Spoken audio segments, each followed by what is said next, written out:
Set. Yes. Hi, I'm Danae Callahan. And I'm Charlotte Ross, and this is Forrest Gathercoal, Judicious Discipline.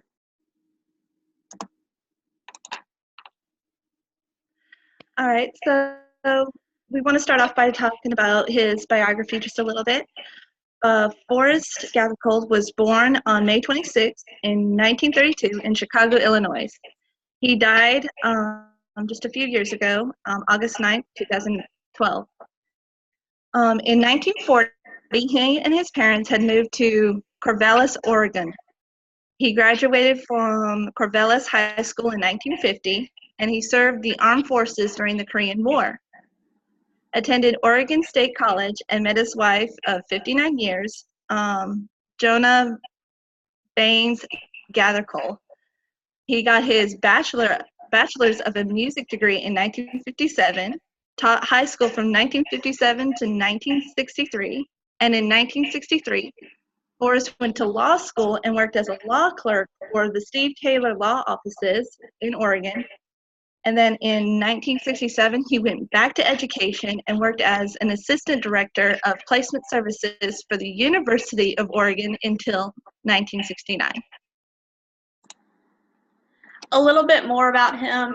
In 1969 to 1993, he worked as the associate director of the Office of Career Planning and Placement. It is during this time he taught classes and rose through the academic ranks. The classes he taught were Foundation of Education, Educational Psychology, and Educator and the Law. It is while he taught these classes that the ideas of a new model for classroom management and school discipline took its roots. These were published in 1986 under the title of Judicious Discipline. So what is the judicious discipline? It is a philosophy and framework for classroom management and school discipline. There are three main principles of the judicious discipline, which is freedom, justice, and equality. It teaches students about their rights and responsibilities for learning and living in a society. And all of this was based off the United States Bill of Rights. So how does it work? Students learn about their constitutional rights, which consist of three foundational principles: the freedom, justice, and equality. From those three principles, students and teachers can cooperatively develop behavior guidelines for their classroom using these four guidelines: property loss and damage, threat to health and safety, legitimate educational purpose, and serious disruption of the educational process. So how is this applied in the classroom? Using this in a classroom could be when you tell students that they have these rights, but they also have the responsibility to act in a manner that allows their classmates and themselves to learn. The roles of the teacher in judicious discipline is the teacher must teach the students their rights, and the teacher must watch to make sure that the students are following their responsibilities to be quiet, to pay attention, not touch others, do their homework, and other acts that are needed to do the best learning. So the roles of the student: to know the responsibility of their actions that would affect other students, use common rules such as walk, don't run, don't touch others. Using common respect with property is to don't rip off the books, especially when they didn't buy it. Don't write on the desk, don't break anything. Do what you need to do to learn. Listen when the teacher talks, do your homework, and have materials that are needed for class.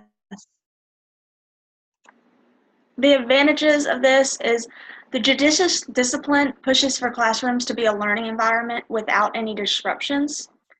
It helps build good character in your students, and it gives students a better understanding of their rights. The disadvantage to this is that some students may take knowing that they have rights and use it to be disrespectful to their teachers.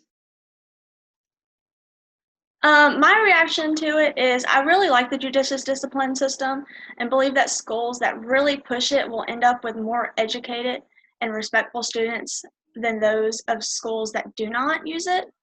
I don't think that you should would have to state all of the things you have to have for judicious discipline or spell it out to your students. As long as you're giving them the big picture of it, I think it would work really well.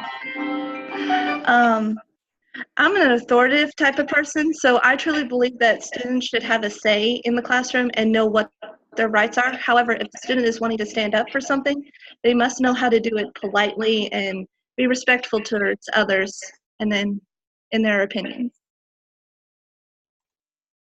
Our references, there's one from jsor.org, one from webpages.edu, one from articles.latums.com, one from doc.net, and one from semanticscholars.org.